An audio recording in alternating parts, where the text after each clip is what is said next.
lot of our students knew Shannon, so either related to her or friends with her. And her death affected them greatly, as many of the young deaths do. But what happened was I was teaching a leadership course and guidance, and her actions and her leadership and her initiative really affected our kids in a really positive way. So we were able to do a project on her and who are leaders in our communities. And one of my students, grade 11 student, chose her as their leader.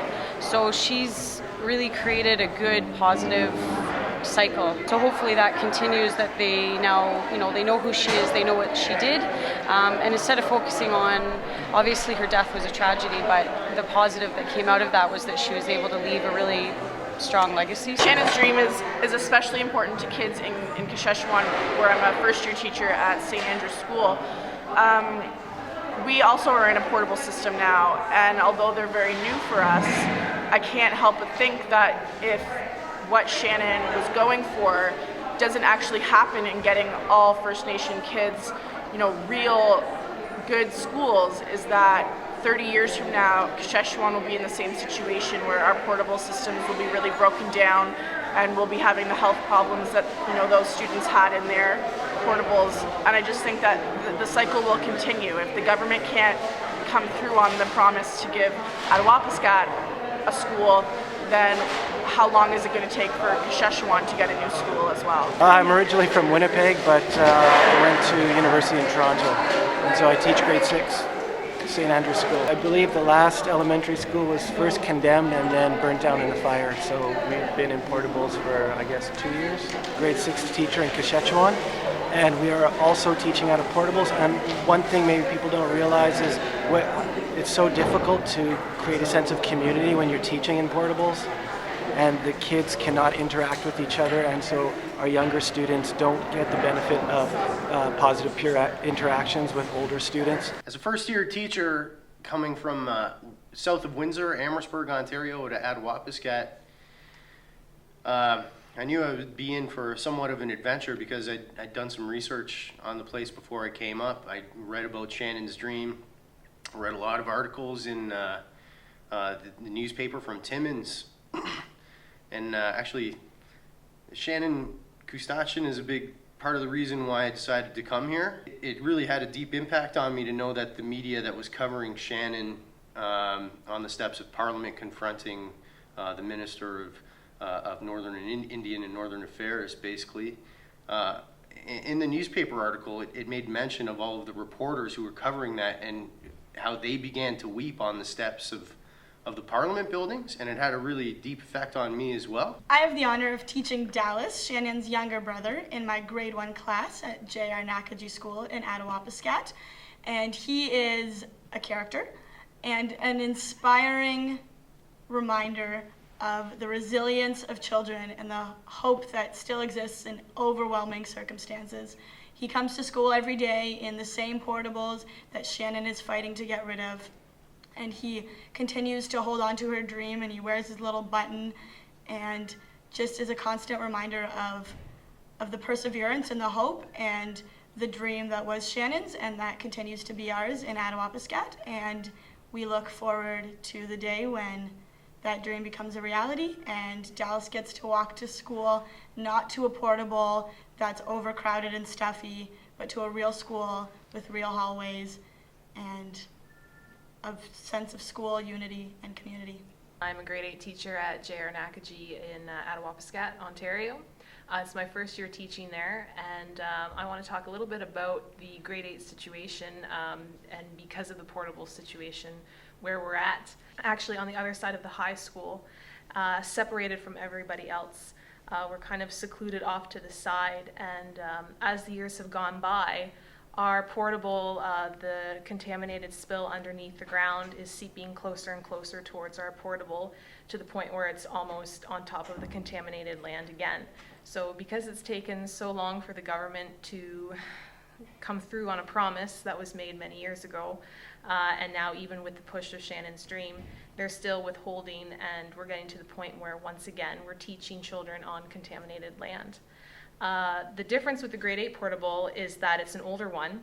It doesn't have a hallway.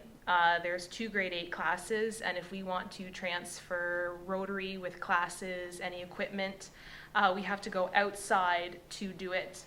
And so anytime a kid comes into the classroom, or if there's a parent picking someone up, there's only one door outside, the main door.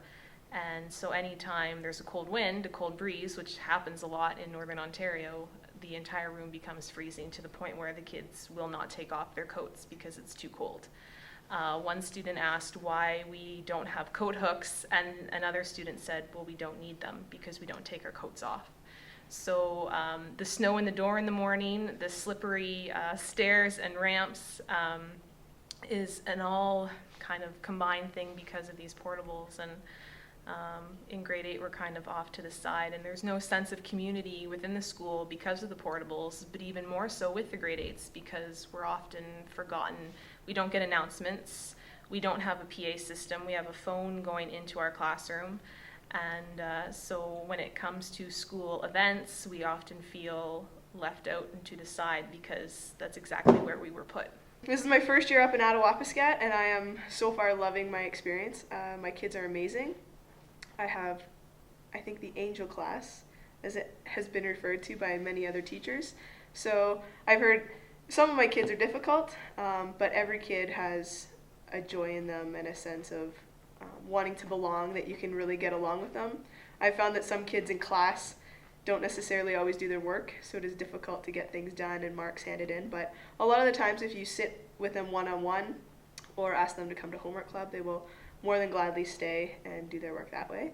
I've also been involved with basketball as an extracurricular activity, and it's been interesting to see the amount of girls that want to come out and participate in that, and also the amount of boys that would wish to participate, but because of the facility situation, we are not able to accommodate for all the sporting events that we could handle. There's only one gymnasium between both the elementary and the school, and that gymnasium is also shared between the community. Another school, a new school, would benefit greatly if they had their own gym to call home.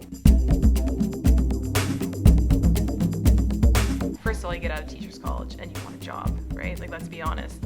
So you look around, and maybe going north isn't maybe what we wanted all at the beginning, but it didn't mean we weren't willing to go where we needed to go to get a job. And so for me, when I heard about a position in Attawapiskat, it wasn't like, oh, I'm going to choose between First Nations and another school. It was never about the kinds of kids that would be there.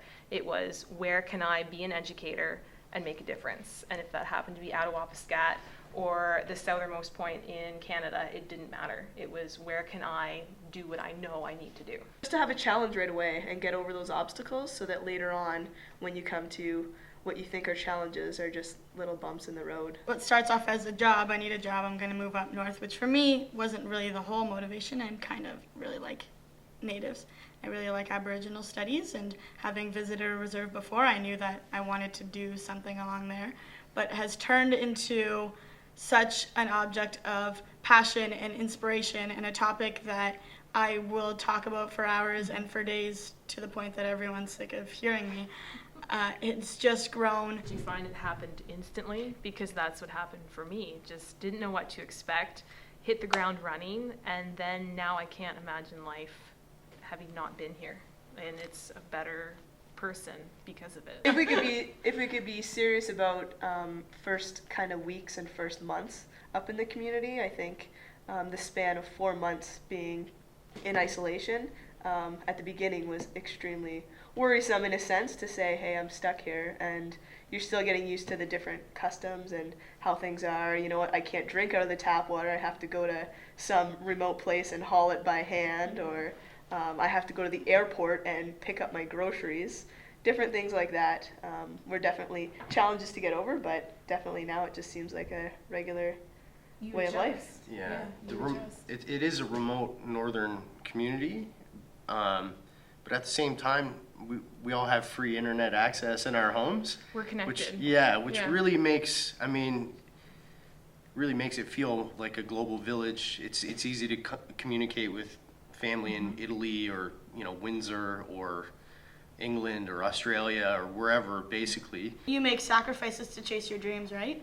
And sometimes things don't always turn out on your timeline and on your time schedule, and yeah, it's a little more difficult to keep up with family and friends sometimes. It can be ones that you don't see for 4 months or however long between trips home, but you adjust, and we've been lucky in that we've had quite a few first-year teachers this year, and so we all get to hang out and share experiences and communicate that to people back home. And it is tough. It does have its moments when events happen and you're not there, but you just kind of have to deal and you learn to adjust. It takes a lot sometimes. Sometimes it's lonely, and sometimes you feel really far away, but you kind of just press on. Yeah, you also build your own kind of family up there with just the teachers themselves, and how we do hang out all the time, and we do talk in that. And so in a sense, you are away from your immediate family and your immediate friends, but you instantly make new friends, whether it be other teachers or locals. You make a family. And that way, exactly, you make a family, and you feel at home. You know, I'm going home in a few days, and I'm going home to Attawapiskat. So Yeah. School kind of is one of the more important parts of the community, but family always comes first. There's always family and culture that take precedent over school in Attawapiskat, whereas in more like southern towns and cities, school basically, trumps going hunting with your father, or babysitting a brother or a sister who's at home and maybe not old enough to be left alone. I think the more north you go, or the farther away from metropolitan cities you get, there's that sense of, there's always another day. I think flexibility is really, really important as an educator. If you don't have flexibility, I think you can find yourself under a lot of stress and in a lot of trouble. It's not taught in teachers' colleges either, how to be flexible. coming out of teachers' college, you think, am I really ready for a classroom of my own? And some may say yes, some may say no, but you come up here and you jump in with both feet and you learn pretty quick. I would say if there's one thing that I've really learned to deal with in an Aboriginal community that I haven't had to deal with really in all the other places I've been that aren't quite as remote is patience. And I know it's been a long time since those promises for a new school were made, and it is difficult to get building supplies to Attawapiskat, but it's really sad, and it's a little bit tragic in a sense that even though we are in Ontario and in Canada, that situations like this still exist. I think that hope is another thing that we can gain from this too, is we see that they have worked so hard to get a new school in that, and we can look at the students that we have and have hope in them. Connected to that is that they show you optimism every day. I will look at the 1 minute in frustration, and the next minute I can't stop laughing. It's a joy, really. Well, when have you you get down to it. ever had a day where you didn't laugh? No. They want to know everything about everything and where everything came from, where the apple they ate came from, so we'll look it up on the globe. I think that goes back to when we were talking about the connections, and their Attawapiskat and isolated communities now being more connected. And they want to know, how are we part of this world? They now know that we're not just part of this one community, we're part of a whole bigger community.